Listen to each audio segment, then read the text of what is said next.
selamat datang dalam ibadah yang kedua pada hari ini, dan kita akan mulai dengan satu firman Tuhan di dalam Yohanes 1 ayat yang ke-14. Firman itu telah menjadi manusia dan diam di antara kita, dan kita telah melihat kemuliaannya, yaitu kemuliaan yang diberikan kepadanya sebagai anak tunggal Bapa, penuh kasih karunia dan kebenaran. Kita baca sekali lagi firman Tuhan yang bersama-sama, 2, 3. Firman itu telah menjadi manusia dan diam di antara kita, dan kita telah melihat kemuliaannya, yaitu kemuliaan yang diberikan kepadanya sebagai anak tunggal Bapa, penuh kasih karunia dan kebenaran. Amin. Mari kita berdoa. Kami serahkan ibadah kami yang kedua ini Bapa ke dalam tangan Tuhan. Engkau memberkati dan mengurapi ibadah kami. Kami percaya bahwa Roh Kudus Allah hadir di tempat ini, mengurapi dan menjamah setiap kami.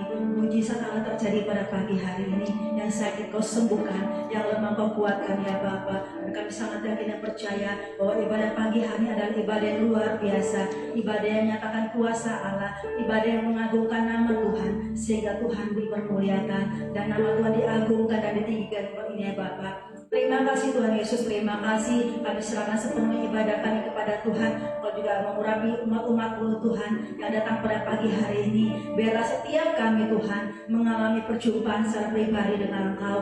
Terima kasih Bapa. Kami serahkan ibadah yang kedua ini di dalam nama Bapa, Putra dan Roh Kudus, dalam nama Tuhan Yesus Kristus. Haleluya. Amin. Haleluya Yesus. Engkau baik Bapa. Engkau baik bagi hidup kami Yesus. Haleluya Yesus. Haleluya.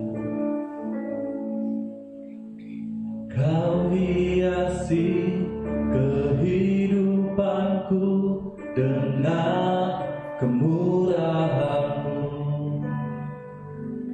Kau rancangkan masa depanku penuh dengan harapan.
Yesus, Engkau sangat baik, teramat baik bagiku.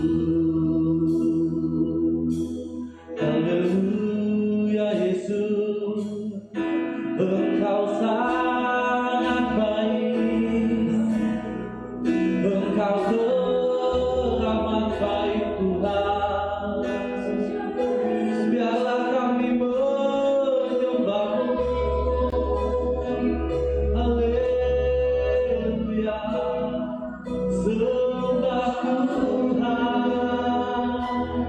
agungkan namanya, tinggikan namanya, sebab Dia sumber anugerah. Haleluya, haleluya Yesus. Biarlah setiap kami memuji menyembah nama Tuhan, sebab Dialah sumber anugerah. Haleluya Tuhan, terima kasih buat hari ini, terima kasih buat saat ini Tuhan. Engkau tetap yang terbaik. Haleluya, segala puja hanya bagimu. Haleluya, terima kasih Tuhan, terima kasih buat penyertaan-Mu, terima kasih Tuhan. Haleluya, haleluya, segala segalanya bagi Haleluya Yesus, bukan karena usaha kami Tuhan, bukan karena perbuatan kami, semua adalah pemberian-Mu Yesus.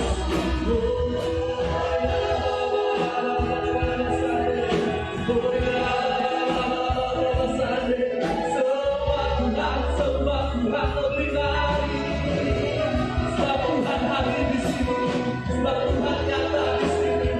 Haleluya, ya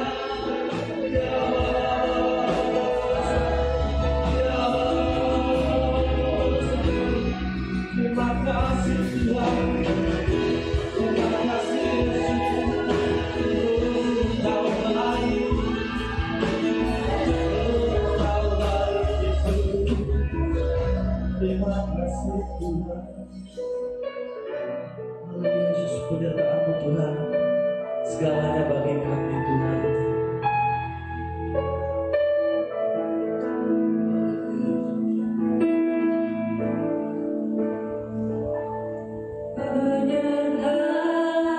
Penyertaan-Mu Tuhan,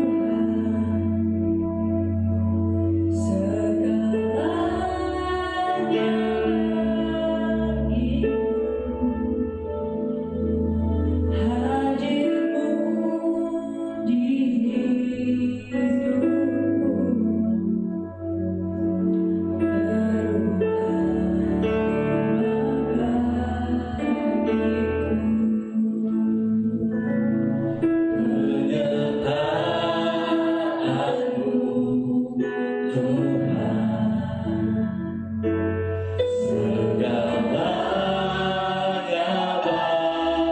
bagiku.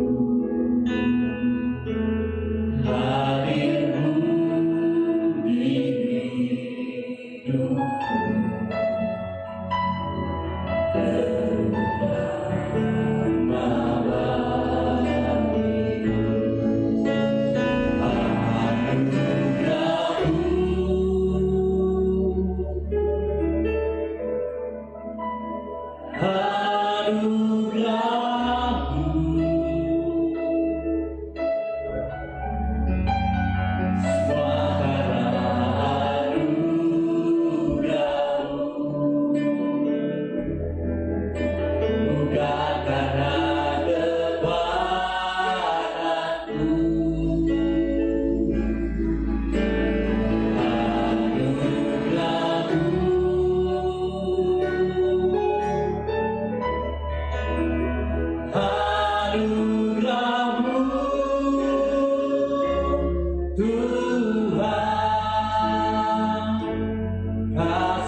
Kami siap memuji dan memuliakan nama-Mu lebih lagi. Yang percaya akan anugerah Tuhan, katakan amin. Haleluya Yesus, haleluya Yesus, haleluya Roh Kudus. Bukan karena usaha kami Tuhan, melainkan pemberian-Mu. Amin. Haleluya.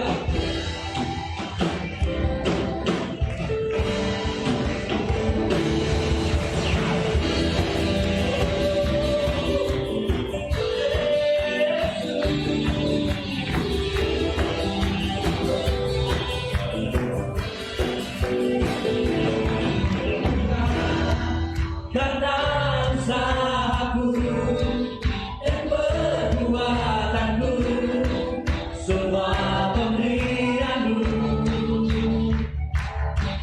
kasih dan rahmat yang kekal, berikan kepastian dalam pengharapan. Nyatalah karya-Mu di dalamku, sungguh besar kasih-Mu, berlimpah kebaikan-Mu, Kau menghidupkanku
Jesus we alive. In Jesus we alive. In Jesus we alive. In Jesus we alive.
Haleluya Yesus, haleluya Yesus.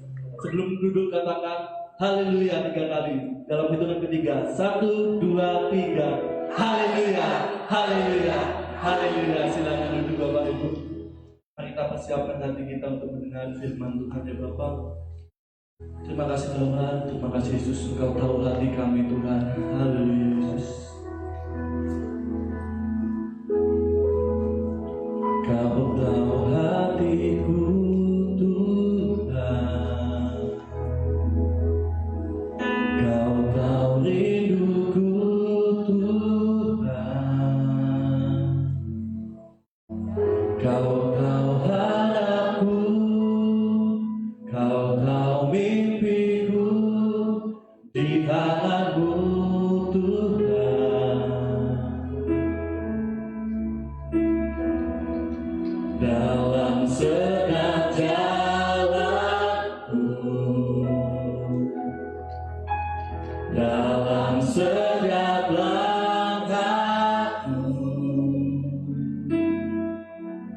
hanya Kau Tuhan yang ku andalkan menghadapi semua.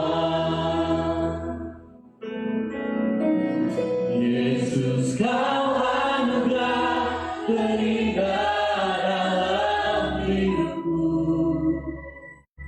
Kau sungguh berani di setiap jalanku. Anugerah-Mu selalu mempesonaku. Yesus Kau terbaik, Yesus Kau termanis di dalam hidupku.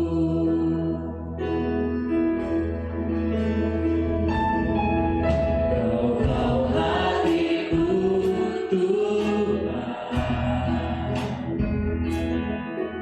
Kau tahu rinduku Tuhan,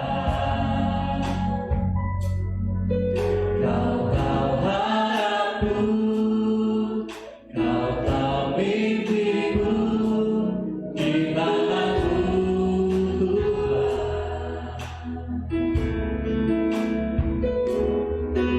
Dalam setiap jalanku, dalam setiap langkahku, hanya Kau Tuhan yang ku andalkan menghadapi segala berdiri. Sebab Tuhan adalah anugerah. Yesus Kau anugerah terindah dalam hidupku. Kau sungguh berarti di setiap jalanku.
menaikkan pujian. Kau ada di tengah-tengah kami. Tuhan Allah bersemayam atas pujian umatnya. Kami bersyukur Allah hadir di tengah-tengah kami. Dan kami sangat tahu ketika Tuhan Allah hadir, maka segala perkara dapat kami tanggung di dalam nama Tuhan Yesus Kristus. Kami menikmati hadirat Tuhan. Lebih jauh lagi ya Tuhan, pada kesempatan hari ini kami bisa menikmati firman Allah. Kami teduhkan hati kami masing-masing. Biar hati kami dipenuhi dengan firman Tuhan. Kami bertumbuh di dalam firman Tuhan, dan kami menjadi kesukaan Tuhan. Kami tolak segala perbedaan setan yang sebab menghalangi kami mengerti tentang firman Allah. Kami katakan di dalam nama Tuhan Yesus Kristus, berdaulat di tempat ini, menguasai kami semua, dan kami siap menjadi pelaku firman Allah. Kami serahkan pemberitaan firman Tuhan dari awal hingga selesainya. Nama Tuhan Yesus ditinggikan, dimuliakan di tempat ini. Kami bersyukur, kami serahkan doa ini. Haleluya. Semua yang siap diberkati Tuhan melalui kebenaran firman Allah. Bersama-sama katakan amin. Puji Tuhan, silakan duduk Bapak Ibu Saudara yang dikasih Tuhan. Salam. Sekali lagi salam. Salam GTM. Salam miracle. Salam mujizat. Salam keajaiban. Puji Tuhan, Saudara, kita di minggu terakhir bulan November 2020, Saudara, dan kita akan membaca beberapa ayat. Hari ini saya berikan judul menghargai kasih karunia. Ayo kita katakan bersama-sama, menghargai kasih karunia. 2, 3. Tema di bulan ini adalah Life in Abundant Grace. Saudara yang dikasih Tuhan, kita hidup di dalam kemurahan Tuhan yang begitu hebat, kasih karunia yang Allah limpahkan begitu nyata atas kehidupan kita semua. Dan mendasari firman Allah dalam Yohanes 1 ayat 14, ayat ini kemudian nanti masuk di bulan Desember, kita memperingati kelahiran Yesus Kristus. Kehadiran Allah sudah ada pada kita semua. Dan ketika kita diizinkan Tuhan masuk di bulan Desember, kiranya kita semakin kuat di dalam Tuhan. Setuju, mengerti, katakan amin. Mari kita baca dalam Yohanes 1 ayat ke-14. Firman itu telah menjadi manusia. Saudara, Yesus Kristus adalah Tuhan, dialah sang kebenaran. Firman itu menjadi manusia dan diam di antara kita. Dan kita telah melihat kemuliaannya, yaitu kemuliaan yang diberikan kepadanya sebagai anak tunggal Bapa. Perhatikan, penuh kasih karunia dan kebenaran. Yesus Kristus adalah firman, dia adalah sang kebenaran itu sendiri. Dan Yesus Kristus adalah penuh dengan kasih, penuh dengan kebenaran. Kerinduan Tuhan, saudara yang dikasih Tuhan, adalah Tuhan melimpahkan kasih-Nya, saudara boleh terjemahkan dengan kasih karunia itu, kepada umat. Siapakah yang akan menerima kasih karunia itu? Adalah orang-orang yang dalam kategori dikasihi Tuhan. Saya bersyukur kepada kita semua, kepada Tuhan, bahwa kita semua adalah orang-orang yang dikasihi Tuhan. Dan bentuk orang yang dikasihi Tuhan adalah saudara meluangkan waktu untuk beribadah. Entah kita sekarang beribadah di gereja, maupun saudara-saudara yang mengikuti ibadah di rumah masing-masing dimanapun saudara berada, di kota saudara masing-masing. Saudara yang dikasih Tuhan, saya yakin, saya juga tahu diikuti oleh beberapa kota, anak-anak Tuhan di beberapa kota di tempat ini. Saudara yang dikasih Tuhan, Allah merindukan mencurahkan kasih-Nya kepada umat Tuhan. Mengapa demikian? Bahwa yang pertama adalah supaya kita mengalami kepenuhan Allah. Sama-sama katakan kepenuhan Allah. Efesus 3 ayat ke-19. Dan dapat mengenal kasih itu, sekalipun ia melampaui segala pengetahuan. Saudara, bahwa kasih itu melampaui segala pengetahuan. Sebelum saya baca lebih jauh lagi, saudara, berapa pengetahuan yang saudara miliki sekarang ini? Seberapa banyak tingkat intelektual yang saudara miliki? Secara formal mungkin paling tinggi adalah S3, atau mungkin ada pendidikan-pendidikan yang lain.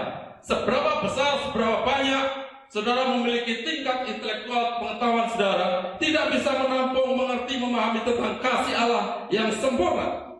Mungkin saudara mau menambah tentang pengetahuan informal saudara, dengan kursus-kursus saudara training, mengupgrade diri saudara. Tetapi kasih Allah saudara tidak bisa kita pahami semuanya, karena dia sempurna dan manusia dengan segala pengetahuannya itu terbatas. Setuju katakan amin. Kemudian saudara, Rasul Paulus berdoa kepada jemaat ditujukan kepada Tuhan supaya jemaat di Efesus sekarang ini ditujukan kepada kita semua. Dia katakan demikian, aku berdoa supaya kamu dipenuhi di dalam seluruh kepenuhan Allah. Ayat ini saudara menyatakan bahwa jika kita mengerti tentang kasih Allah, maka kita akan dipenuhi dengan kepenuhan Allah. Seluruh kepenuhan Allah artinya merasakan hadirat Allah, merasakan penyertaan Tuhan, merasakan kuasa Tuhan. Sebaliknya, kalau kita belum kurang memahami kasih Allah, saudara, maka tidak bisa mengalami kepenuhan Allah. Mari kita semua melihat diri kita masing-masing. Apakah kasih saudara, kualitas kasih saudara sekarang ini, kapasitas kasih saudara, seberapa banyak kapasitas saudara? Kita berbeda satu sama lain. Kasih yang ada pada kita. Dan ketika kita memahami ada kapasitas iman kita, kapasitas kasih kita, seberapa besar itu, Allah sanggup melimpahkannya, mencurahkannya berlimpah-limpah, saudara, supaya kita mengalami kepenuhan. Ada beberapa contoh di Alkitab, saudara, yang sangat nyata adalah ketika Paulus mengalami kepenuhan Allah, maka kemudian tindakan kehidupan selanjutnya dia mengambil keputusan, dia mendedikasikan hidupnya untuk melayani Tuhan dimanapun dia ditaruh oleh Tuhan, diutus oleh Tuhan. Dan dia memang menjadi berkat bagi orang-orang di luar Yahudi. Dari kasih Tuhan, dia berkirim surat dalam perjanjian baru, dia berkirim surat ke jemaat yang ada di Roma, di luar Yahudi. Dia berkirim surat kepada orang-orang Korintus, Galatia, Efesus, dan banyak lagi kota-kota. Dan dia mendedikasikan dirinya untuk melayani Tuhan. Karena apa? Mengalami kepenuhan Allah. Dan ketika kita mengalami kepenuhan Allah, saudara, bahwa kasih Allah itu juga diberikan kepada orang lain.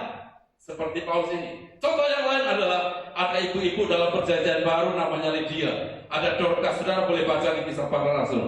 Saudara, kemudian ketika Tuhan hadir dalam rumahnya, maka menjadi kepenuhan rumah itu. Saudara, Lydia, Dorcas, kemudian juga sama seperti yang dilakukan oleh Paulus. Dia memberi diri untuk melayani Tuhan dan mengasihi orang-orang yang dia lihat perlu bantuan. Saudara yang kasih Tuhan, ketika Allah hadir di dalam hidupnya, maka mengalami kepenuhan Kristus. Semua pengajaran, saudara, saya ingatkan kembali tema-tema gereja kita di tahun ini 2020 dari Januari sampai November. Nanti kemudian kita masuk di bulan Desember. Dan nanti di ujungnya adalah tema PGI dan tema gereja lokal kita. Saudara, PGI bercerita tentang Immanuel, penyertaan Tuhan, tema Natal kita. Dan gereja kita, sinode kita, bahwa kemudian mengambil tema kesukaan besar, saudara. Dan saya yakin itu merujuk pada karakter Kristus. Dibentuk, saudara, umat Tuhan dibentuk supaya memiliki karakter Kristus. Dan ketika memiliki karakter Kristus, saudara, dengan maksud seperti Paulus berdoa kepada jemaat di Efesus, supaya kepenuhan Allah, supaya kita menerima kasih Allah yang sempurna itu. Seberapa besar kapasitas iman saudara, kapasitas iman kita, maka kita akan dilimpahi, saudara. Sehingga karakter Kristus itu nampak dalam hidup saudara. Saudara, dia juga demikian. Dorcas juga demikian. Tabita, hadirnya Allah, Sakeus juga mengalami kepenuhan Allah. Ketika Tuhan mengatakan, hari ini aku akan menumpang di rumahmu, maka rumahnya, saudara, penuh dengan hadirat Allah. Saudara, kepenuhan Allah. Kita berikan contoh demikian. Biasa di bulan Desember, saudara, perayaan Natal, maka kami open house.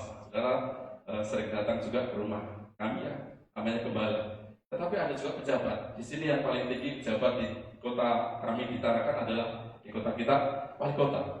Dia kasih tahu dengan ketua FKUP, beberapa ketua tokoh-tokoh agama di sini, saudara, semua ketua-ketua agama, kemudian janjian Pak Pendeta nanti saya jam 1 setelah dari Pak Pastor mampir Pastor kemudian ke kami, karena jalurnya dari wali kota pas mampir ke Romo Kambek dan kemudian ke kami, saudara, ke rumah kami. Saudara, bahwa Pak Wali mau datang, ini orang hebat, pimpinan, maka ketika hadir di sana, semua aspek dari dapur, dari penerima tamu, saudara, dan penjaga pagar, dan semua kita, saudara, konsentrasi fokusnya ke wali kota. Betul tidak? Ada orang penting datang, semua tertuju kepada saya. Bagaimana nanti menunya, bagaimana susunan kursinya, bagaimana saya harus pakai baju, saudara, rapi, kemudian sisir rambut kiri, ke kiri, kanan, kayaknya nggak cocok, balik ke kiri, mungkin cocoknya tengah-tengah di bagi mungkin itu. Semua konsentrasi ke sana. Saudara, ini kehadiran pimpinan, tokoh penting. Kehadiran Yesus Kristus seharusnya membawa kepenuhan Allah di dalam rumah tangga saudara yang nanti katakan amin. Kehadiran Allah, saudara, itu akan mempengaruhi semua sudut yang ada pada hati saudara. Dari kasih Tuhan, Allah senang, kemudian Dia bisa memasuki. Pertanyaannya, refleksi dalam hidup saudara. Apakah Tuhan hadir? Ada sebagian ruangan hati saudara yang saudara tutupi. Ada emas berlian, sana ada kekayaan itu pribadi. Hanya Allah menginginkan kepenuhan semuanya. Dipenuhi dengan suasana Kristus. Itulah yang dimaksud Rasul Paulus kepada jemaat Efesus, kepada kita semua. Kepenuhan Allah. Saudara, yang pertama adalah kepenuhan Allah. Yang kedua, saudara, kita mengenal Allah. Kalau kita ada kasih karunia, kasih karunia itu membawa kita untuk mengenal Allah. Sama-sama katakan mengenal Allah. Mengenal Allah sebenarnya adalah kedaulatan Tuhan. Itu terserah Tuhan. Siapa yang akan dipilih untuk mengenal Allah? Tidak semua orang bisa mengenal Allah. Tidak semua orang ditaruh benih Allah. Allah memiliki kedaulatan dan Dia pilih beberapa orang. Saudara, banyak orang dan kemudian ditaruhlah benih itu kepada seseorang, salah satunya kepada saudara sekarang ini. Ditaruhlah, dan Allah tidak sembarangan menaruh benih ilahi. Jangan anggap katakan amin. Allah tidak sembarangan. Puji Tuhan, saudara adalah salah satu dari sekian banyak orang ditaruh benih ilahi. Dari benih ilahi itulah kemudian berkembang, bertumbuh, dan kita mengenal kasih Allah, mengenal siapakah Allah. Saudara kasih Tuhan, pertanyaan lagi, apakah benih ilahi yang ada pada saudara? Jika saudara mengaku Yesus Kristus adalah Tuhan, Juru Selamat, dan saudara beribadah, saudara memuji Tuhan, saudara baca Alkitab, benih ilahi mulai bertumbuh. Pertanyaannya terulang lagi, apakah pertumbuhan itu baik atau tidak? Benar memang betul bahwa bertumbuhnya baik atau tidak. Saudara kasih Tuhan, kalau saudara pergi ke rumah saya, kami lagi nanam selada. Sebelum di tanah itu disemai. Kalau beberapa waktu yang lalu disemai, kemudian saya taruh di matahari dan hasilnya jauh lebih baik. Saudara, kalau ditaruh di tempat yang gelap, benih itu disemai dan kemudian ditutupi di ruangan yang gelap, akan cepat tumbuhnya. Tidak perlu 3 hari, saudara, mungkin 1 hari sudah langsung menjulang tinggi. Tetapi saudara, itu kurang sinar matahari. Pertumbuhan benar ada terjadi, tetapi saudara, bukan itu pertumbuhan yang optimal, bukan itu yang proporsional. Saudara, bisa saja bertumbuh kelihatan mencuat, saudara, tetapi rupanya rapuh, cepat terombak-ambing karena angin dan sebagainya. Saudara, ayo sekarang benih ilahi yang ada pada kita semua bertumbuh, karena dengan bertumbuh itu kita akan mengenal Kristus.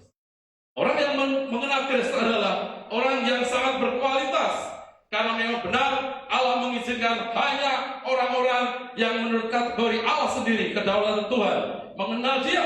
Saudara, walaupun dekat dengan Tuhan, ada beberapa orang yang tidak mengenal Tuhan, bahkan menyia-nyiakan Tuhan, menyia-nyiakan kasih karunia. Saudara, kita baca terlebih dahulu dalam 2 Petrus 3 ayat yang ke-18. Buka Alkitab saudara. 2 Petrus 3 ayat yang ke-18.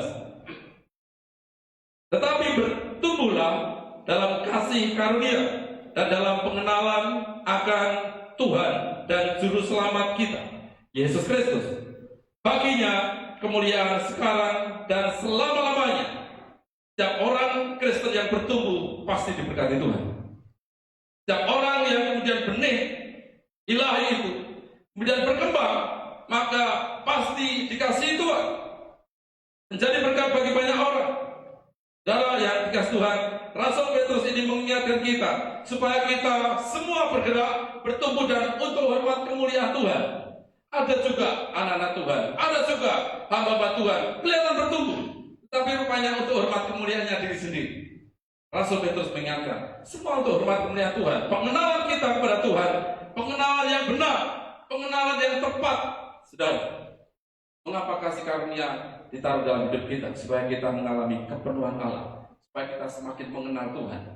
Dan yang ketiga, hari ini saya sampaikan 3 saja. Yang ketiga adalah setelah kita mengenal Tuhan, jangan sia-siakan kasih karunia. Sama-sama katakan, jangan sia-siakan kasih karunia.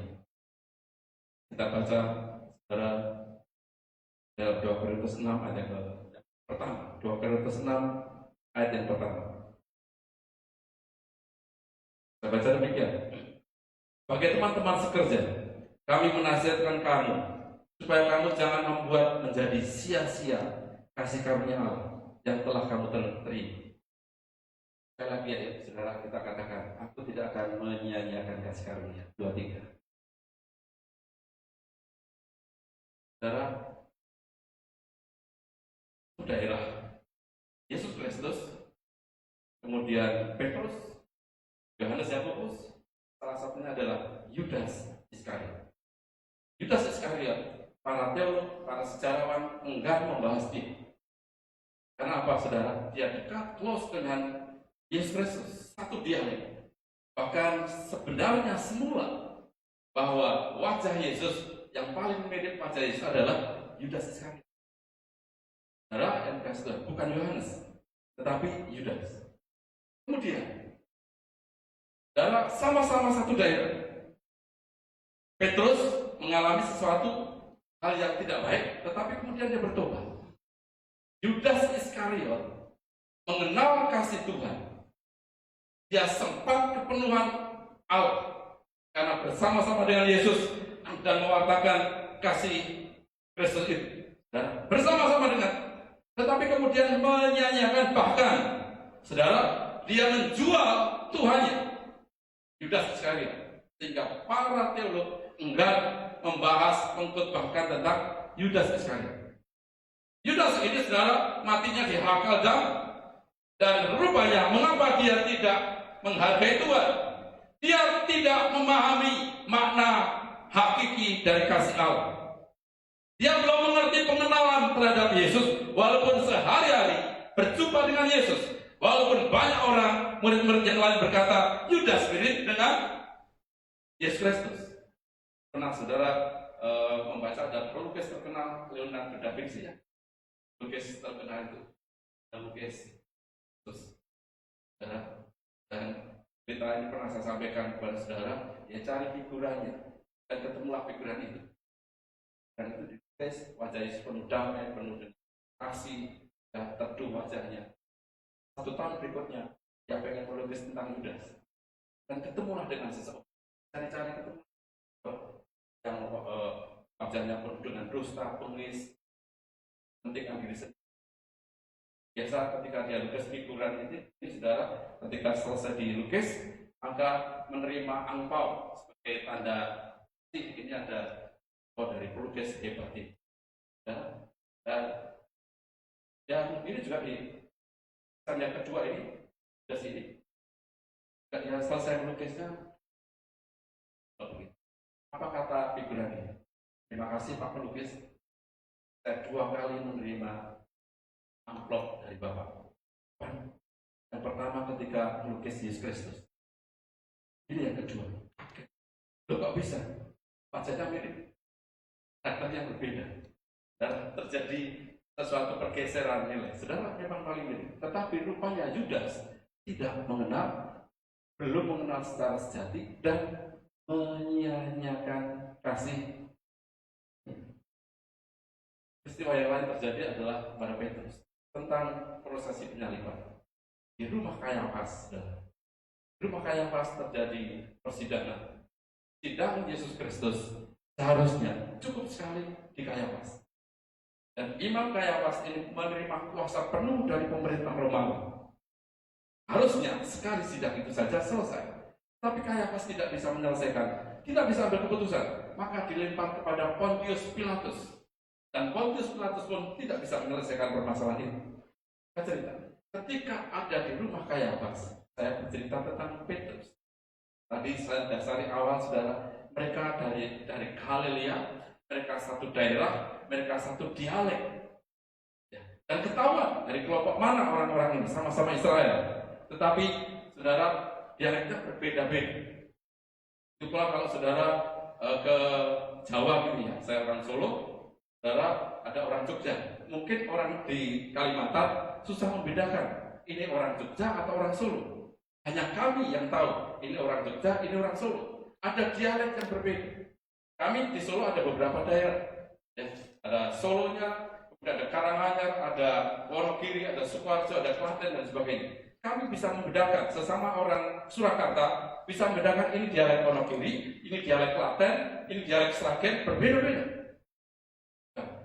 Galilea, satu daerah. Ketika di rumah Imam Kayafas ini, suasana, bukan suasana, cuaca lagi dingin-dinginnya di Israel ketika itu. Sangat dingin. Saudara boleh baca di dalam Matius, Markus, Lukas, Yohanes ada. Yohanes paling banyak bercerita itu.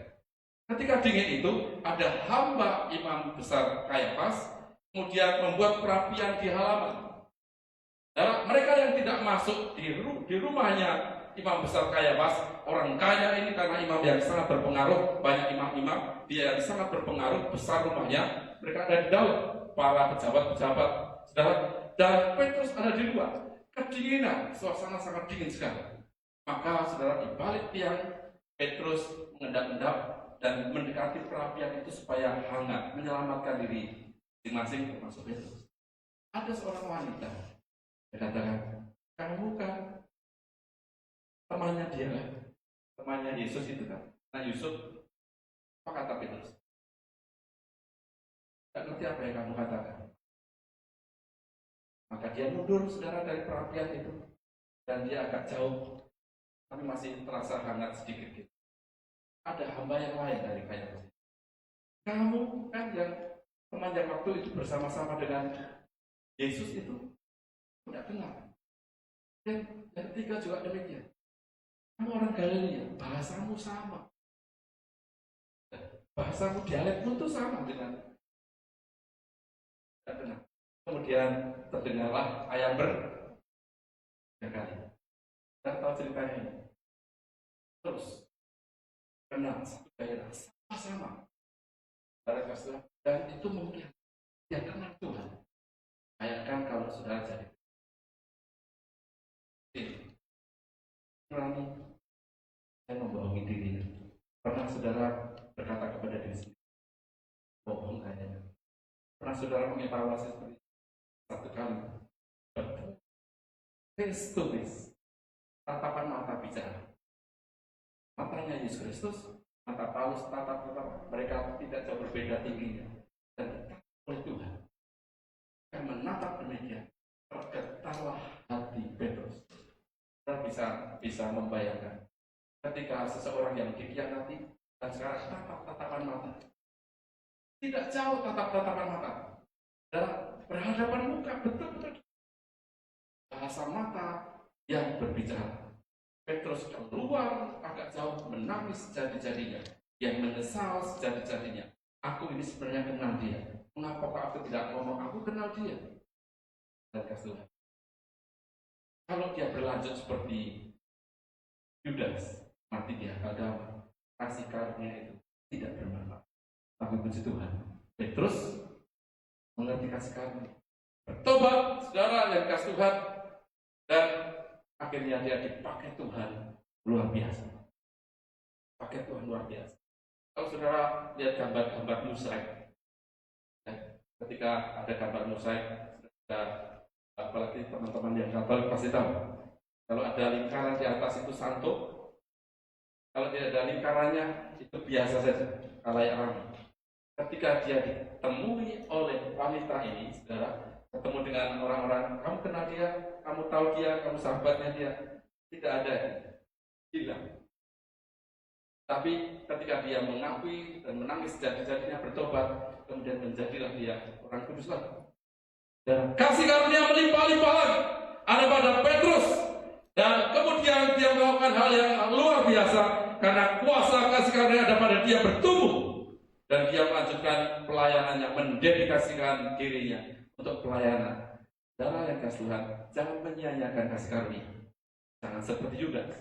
Dan bagian contoh yang lain, saudara, jangan seperti 5 gadis yang bodoh.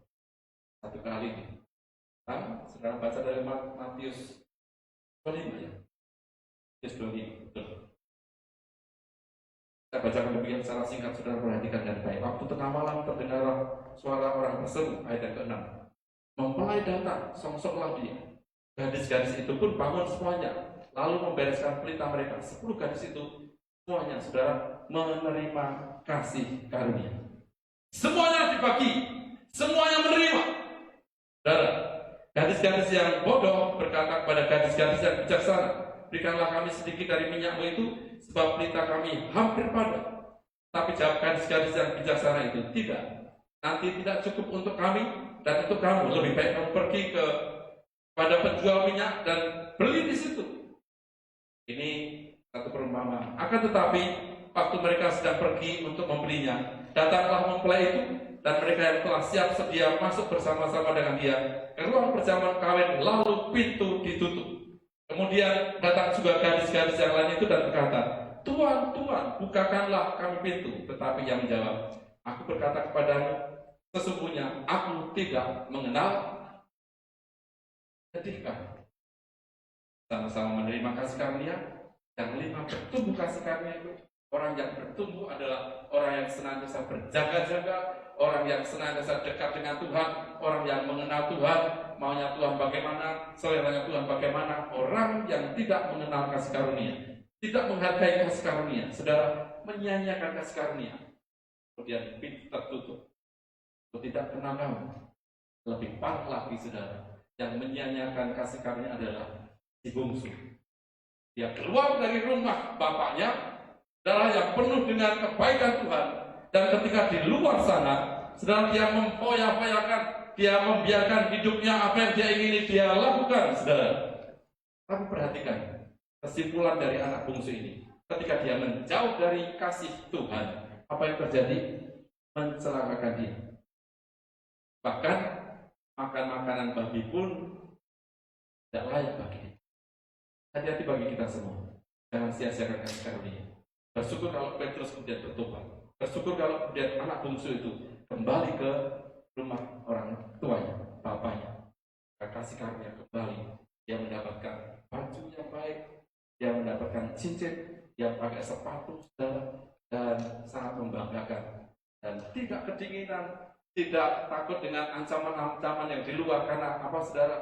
Kalau Allah ada bersama dengan kita bisa melakukan banyak perkara. Segala perkara dapat kita tangguh sama dengan Bapa kita, Yesus Kristus. Dalam hari ini, belum nanti kita banyak membahas di bulan Desember perjamuan kudus, dan kemudian kita membahas tentang kehadiran Tuhan, penyertaan Tuhan, tentang sukacita yang datang dari Tuhan. Hari ini, saudara, hargai kasih karunia. Dengan kasih karunia itu, kita semakin mengenal Allah, dan Tuhan senang orang yang dekat dengan Tuhan. Yang nangkep katakan amin. Mari bangkit berdiri bersama.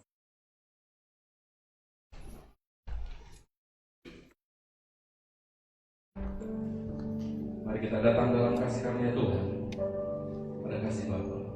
Ku menyembah dalam kudus hadirat-Mu,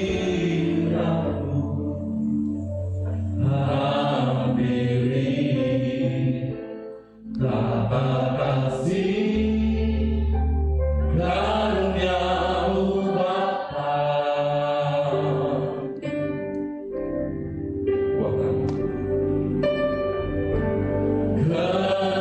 Kekuatanku hanya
sebentar. Saya ingatkan kembali ketika Sakyus tahu bahwa ketika Tuhan katakan, aku akan hadir di rumahmu hari ini. Apa yang dilakukan saudara? Dia cepat turun dari pohon itu, dan kemudian dia pergi ke rumah. Saya yakin walaupun tidak tertulis dalam Alkitab, dia persiapkan segalanya yang terbaik untuk Tuhan. Karena tahu Allah akan hadir.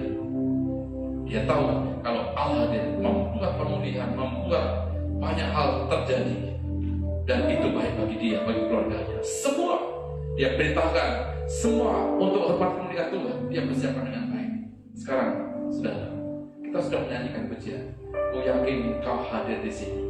Apakah benar hadir dalam hati saudara? Apakah benar hadir dalam rumah tangga saudara? Kalau benar, apakah saudara sudah persiapkan itu sebaik mungkin? Saya nasihatkan kepada kita semua. Persiapkan hati saudara, persiapkan rumah tangga saudara, wadah saudara. Kehadiran Tuhan, dia tidak hanya sekedar hadir, dia akan menyatakan kasih yang besar, dia akan menyatakan kuasa mujizat yang besar bagi kehidupan kita. Yang percaya katakan amin. Angkat tangan saudara. Ku yakin kau hadir di sini, ku rasakan kuasa yang tak terbatas. Haleluya. Ku yakin kau nyata di sini. Kemenangan terjadi di sini.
bersyukur ya Tuhan. Kalau Allah yang begitu kasih dengan kebaikan kemurahan yang Tuhan Allah limpahkan, Allah yang setia terus memberkati kami. Kami bersyukur ya Tuhan buat firman Allah. Kami sudah mendengarkan, kiranya kami terus menghargai kasih karunia yang sudah Allah berikan bagi kami, yang sudah Allah taruh dalam kehidupan kami. Biar kami terus bertumbuh dalam kasih karunia, semakin mengenal Tuhan. Kami bersyukur hadapan ya Tuhan. Allah Roh Kudus memampukan kami dan hidup kami seturut dengan rencana kedaulatan Tuhan atas kami semua. Di dalam nama Tuhan Yesus Kristus, kalau kami sudah mendengar firman Tuhan yang berkati, tiba saatnya kami akan berikan persembahan. Kami serahkan dengan sukacita setiap harta benda yang masih ada pada kami. Kami bisa mengelola dengan baik, dengan penuh tanggung jawab. Sekali lagi Tuhan, kami bersyukur kehadapan Allah di dalam nama Tuhan Yesus Kristus. Haleluya. Semua yang diberkati Tuhan dan siap berikan persembahan bersama-sama, katakan amin. Berikan kemuliaan bagi Tuhan kita. Silakan duduk sudah. Kita akan berikan persembahan.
Mari kita mendengarkan pengumuman.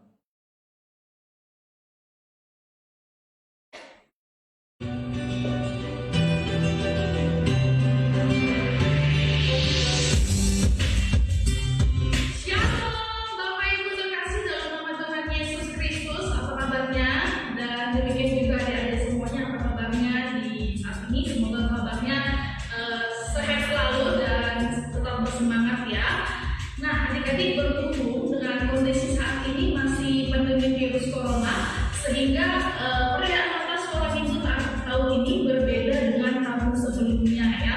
Kita tidak boleh berkumpul bersama-sama. Namun adik-adik tidak usah bersedih hati ya. Aduh, kalau tidak bisa berkumpul gitu ya. Tidak usah bersedih karena di tahun ini dalam rangka memperingati Natal sekolah minggu, kami anak-anak sekolah minggu mengadakan lomba video gerak dan tangguh. Nah, bagaimana tahap-tahapannya, prosedur untuk membuat video gerak dan lagu ini?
tambahan minggu depan ada perjamuan kudus masuk di bulan Desember.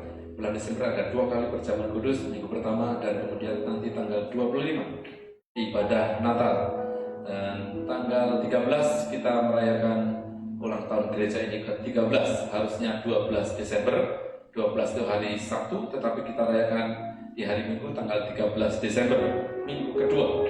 Ibadah tetap 1, 2, 3, 4 tetap ada, saudara, dan ada suasana ulang tahun di ulang tahun gereja kita. Saudara yang bangga dan bersyukur atas gereja ini, boleh lambaikan tangan saudara. Bersyukur, dan saya berharap kita terus berdoa bersama-sama.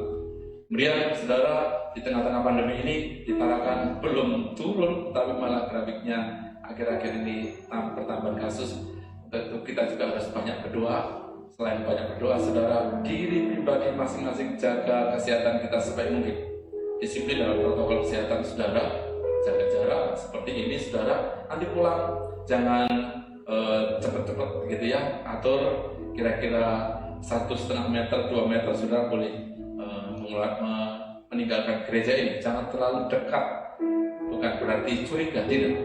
Untuk sementara demikian, tetapi saudara bisa menyatakan kasih ke satu sama lain, tidak harus berdekatan ya. Nanti WA-an dan lain sebagainya, kirim-kirim emoji yang menandakan kasih dan lain sebagainya. Pasang status yang baik-baik saja. Ayo saudara, saya mengajak jangan pasang status yang jelek. Setuju ya saudara? Karena itu akan merusak diri sendiri, merusak orang lain. Pasanglah status yang firman Allah yang baik-baik saja. Kemudian tadi saya mendengar kabar ada yang baru pertama kali hadir. Bisa lambaikan tangan saudara. Selamat datang, 1, 2, 3, 4. Ini saya baca.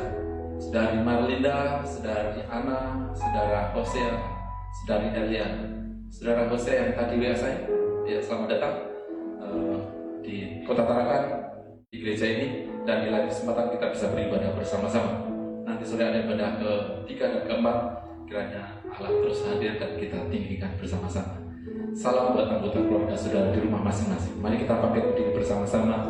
Kita akhiri ibadah kita. Lebih baik kita naikkan pujian tadi kecaplah dan lihatlah betapa baiknya Allah itu. Saudara pulang dengan sukacita. Amin. Haleluya.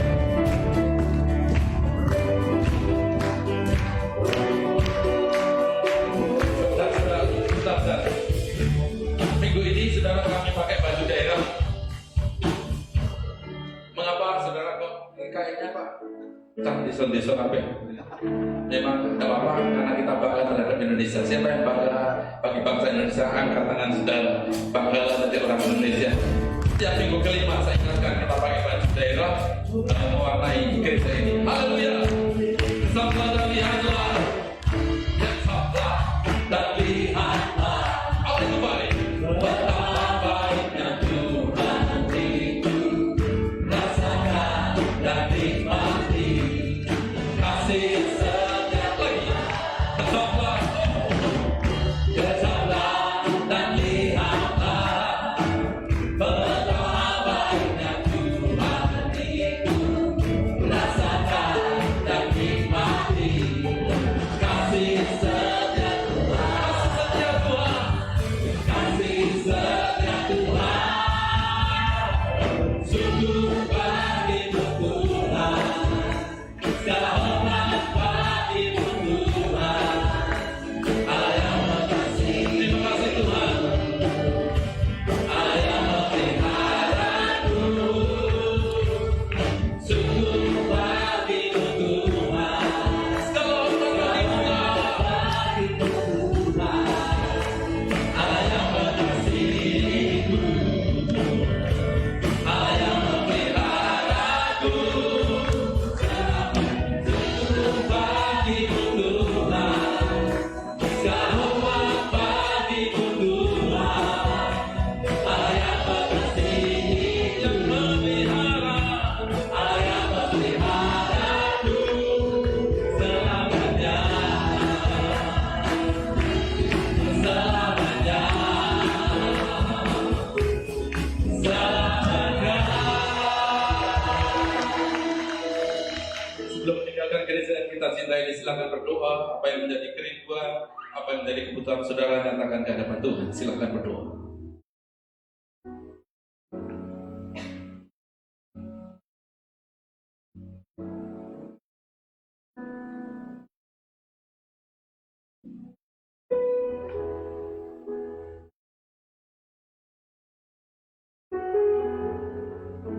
Terima kasih ya Tuhan, terima kasih ya Roh Kudus buat penyertaan Tuhan dalam ibadah kedua hari ini.